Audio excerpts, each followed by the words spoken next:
You did everything right. For 40 years, you saved. You skipped the new car, packed your lunch, said no to the trip, and watched the account grow. You won the game. Almost nobody wins. So here's the question that should stop you cold. Why does spending a single dollar of it still feel like a sin? Here's the part nobody warns you about. A third of retirees reach their mid-80s with every penny they started with still sitting there, untouched. They saved for a lifetime and never once let themselves enjoy it. And the clock you're really racing isn't your money's, it's yours.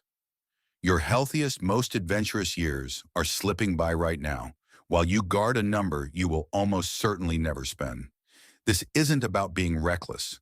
It's about the quiet trap that catches the most responsible people of all. No guilt, no hype, just the honest math of a life well saved and barely lived. Name the trap, and it's a cruel one. The exact discipline that made you wealthy is now the thing starving your retirement. Think about what it took to save. Decades of telling yourself not yet. Decades of treating every dollar as something to protect, never to enjoy. That muscle, that beautiful, powerful muscle of self-denial, is the reason you have what you have. But nobody ever tells you to turn it off. So you carry it into retirement, where it quietly turns against you. There's a name for the mental trick behind it. In your head, your money lives in two different boxes. Your Social Security check feels like income, safe to spend. But the nest egg you spent your life building feels like a monument, something to be admired, protected, passed on, anything but touched, and so you don't. Here's the truth. You are not alone, and that's exactly what makes it so dangerous. Most financial models assume retirees spend about 4% of their savings a year. The reality? The average 65-year-old couple spends closer to 2%, half of what they could safely afford. And it gets starker. Nearly a third of retirees never draw down their savings at all, not in their 70s, not in their 80s. They live off Social Security, watch the portfolio sit there, and treat the whole thing as money for someone else someday. Economists even have a name for this problem.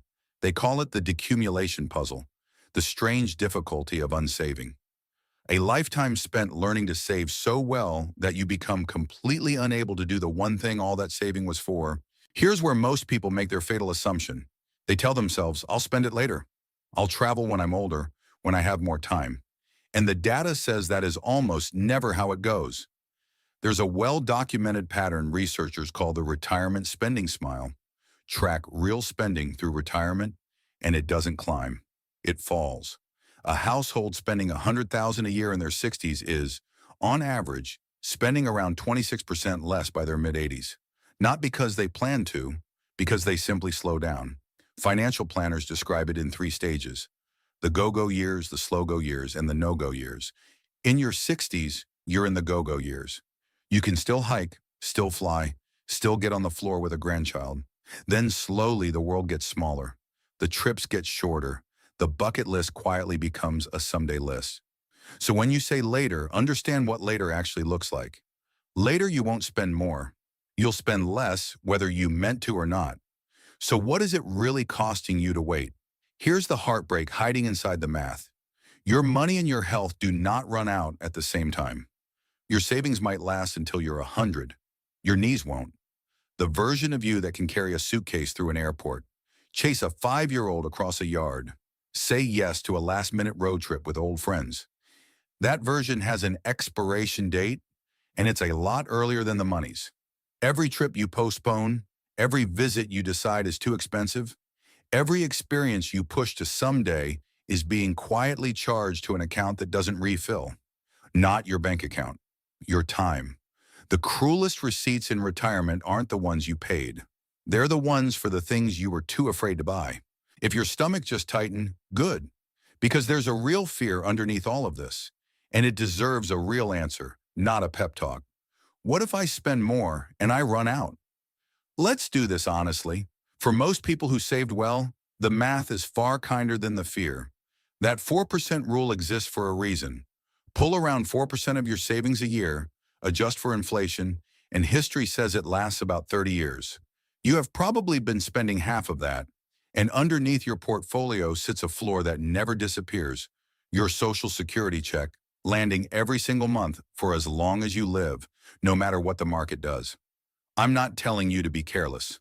Healthcare costs are real, and living a long time is a genuine risk you plan for, not ignore. But there is a vast, painful difference between spending recklessly and giving yourself permission to spend reasonably. Your number is your own, but for most people who save this well, the floor is far more solid than the fear admits. One risks your money. The other, the one most savers choose, quietly risks your life. Step back and ask the question the whole financial industry forgets to ask. What was the money ever for? It was never the point. It was always a tool. Think of every dollar in that account as a few hours of your life, traded away and stored up. You earned it by giving up time you can never get back. So a dollar that's never spent isn't safe. It's wasted. It's a piece of your life you sacrificed for and then never actually lived. Nobody reaches the end wishing they left a slightly bigger number behind. They wish they'd taken the trip, made the call, been there. The regrets that haunt people at the end are almost never about the money they spent. They're about the life they didn't. Let me show you what this looks like with two people. Meet David. David was the best saver you ever met, disciplined his whole life and proud of it. In retirement, he kept right on saving. He turned down the family cruise because it felt extravagant. He skipped visits to the grandkids to save on airfare. He watched his account grow and he felt safe. David passed away at 83 with over $800,000 he never touched. His kids inherited a fortune, and every one of them would have traded it for one more trip with the man who was too scared to come. Now meet Susan. Same savings, same fears, same discipline. But Susan did the math, and she saw the trap for what it was. So in her go-go years, she spent on purpose. She took the grandkids to the ocean.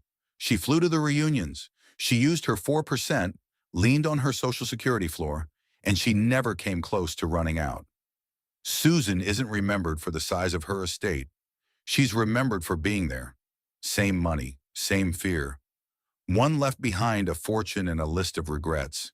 The other left behind a little less money and a lot more life. Here's the truth about a lifetime of saving. The goal was never to die with the most money. It was to not die with the most regret. You already did the hard part.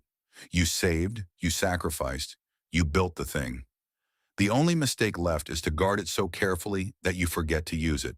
So look honestly at your number and at your years. Spend your go-go years while they're still go-go. Take the trip, make the memory, be there. Because the saddest retirement isn't the one that runs out of money. It's the one that ends with a full account and an empty chair where a lifetime of living should have been. One last thing, and it matters. Most people only learn this stuff after it's too late to do anything about it. So if you're anywhere near retirement, subscribe. Every week I break down one more of these money decisions in plain English. No politics and no panic. So you see it coming while you can still plan around it. Don't learn it the hard way. I'll see you in the next one.